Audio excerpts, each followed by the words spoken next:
¿Alguno recuerda aquel segundo tráiler de Spider-Man No Way Home? Ese que contra todo pronóstico hizo hasta lo imposible por guardar el secreto más comentado a inicios de la década. ¿Qué tan difícil fue esto? ¿Estuvo bien o fue una jugada demasiado arriesgada? Hoy, ya algunos años después de su estreno, vamos a comentarlo y analizar cómo Marvel y Sony mantuvieron este increíble secreto hasta el último segundo, en lo que fue uno de los momentos más cruciales en la historia del arácnido y el cine. Esto es Spider-Man No Way Home y el tráiler que no cedió a la presión mundial.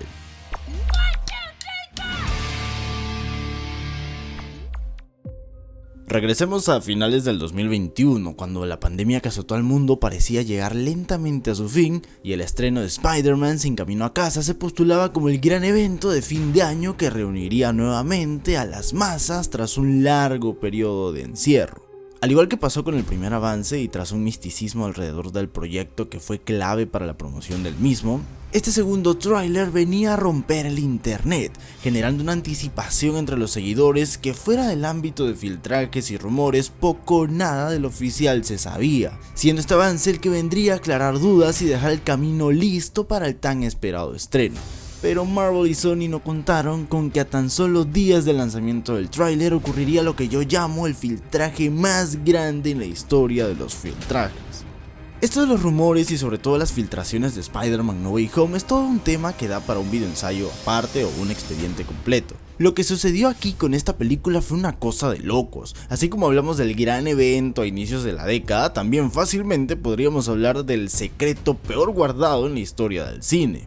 Aparecía información de la película en internet que definitivamente no debería estar circulando por allí. Y no estamos hablando de, 2 semanas antes se filtró tal cosa. No, yo mismo fui testigo de cómo muchos meses antes de algún anuncio o el propio estreno de la cinta, guiones completos de la película, descripción de personajes y hasta fotos del set ya acaparaban toda la red.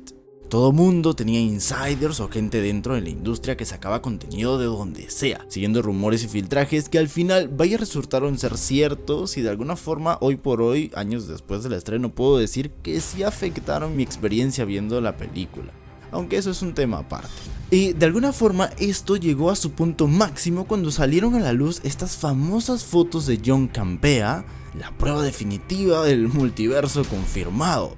Internet fue una locura por aquellos días, no había nada que hacer o decir ante estas fotos, eran reales, y los gritos de los fans, las enormes hordas se oían venir a lo lejos. ¡Confírmenlo ya! La desesperación era palpable, estamos hablando de toda una generación golpeada por una crisis sanitaria que buscaba en Spider-Man algo, una alegría en medio de tanta tragedia. Pero pese a estos filtrajes, seguíamos sin algún anuncio. Estábamos a tan solo un mes del estreno y teníamos más dudas que respuestas. Es así como en medio de todo este revuelo, el 16 de noviembre del 21, Marvel y Sony deciden lanzar el último gran avance previo a la película.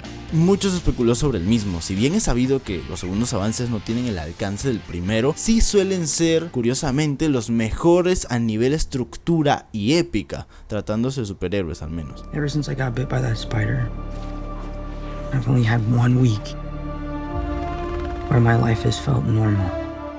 Y ahora es cuando debían poner toda la carne en el asador, ¿verdad? Tenían que mostrarlos, ¿verdad? Ya todos lo sabíamos, Andrew y Tobey van a salir en la película, tienen que estar en el tráiler. Pues no, esto no sucedió. Hablemos de algunos momentos claves del tráiler. From every universe. La aparición de la ya icónica calabaza del Green Goblin y la inigualable risa de William Dafoe de fondo eran una realidad. No había dudas de que era el Duende Verde del universo de Raimi.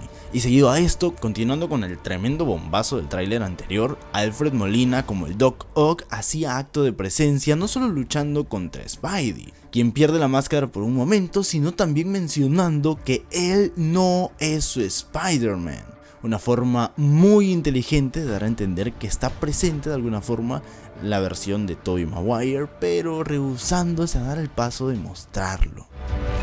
You're not Peter Parker. A medida que el tráiler avanza hay una clara conexión con el multiverso. El mismo Spider-Man de Tom Holland estaba a punto de librar la batalla más grande de su vida, pero estos villanos no eran los antagonistas de la semana, sino fantasmas de las más grandes amenazas que la araña ha enfrentado a lo largo de su historia. You're flying out into the darkness to fight ghosts. What do you mean? They all die fighting Spider-Man. La urgencia del evento era palpable, el tráiler no dejó de crecer y crecer. ¿Acaso Holland podrá solo contra tantos villanos? Look, there has to be another way. There isn't. They're a danger to our universe. Hoy por hoy, sabiendo que este tipo de eventos son los llamados eventos canon, la caída de Michelle Jones al puro estilo de Gwen Stacy en The Amazing Spider-Man 2 pedía a gritos la aparición del sorprendente Hombre Araña. No podíamos permitir que pase otra vez, era momento de la redención. Pero aparece el logo de la cinta y sin mostrarnos lo que todos queríamos, este tráiler logró su cometido. Si quieres verlos, tienes que venir al cine a ver la película. Ellos estarán, es un hecho, el tráiler lo grita, se siente en el ambiente, pero tú debes verlo en carne propia. Yo sé que han pasado años y todos ya sabemos qué pasó, quiénes salen y demás, pero es muy grato ver cómo todos fuimos parte de este suceso. Tuvimos esa suerte de que en este universo los gritos de victoria ocurrieran, revelando lo necesario y no más, vendiendo la película como lo que todos sabemos debía ser el primer gran evento de la década. El tráiler número 2 de Spider-Man No Way Home nos dejó sin aliento y demostró que todavía podemos disfrutar de grandes sorpresas en el cine sin ser spoileados. Pero de todo esto, ¿tú qué opinas?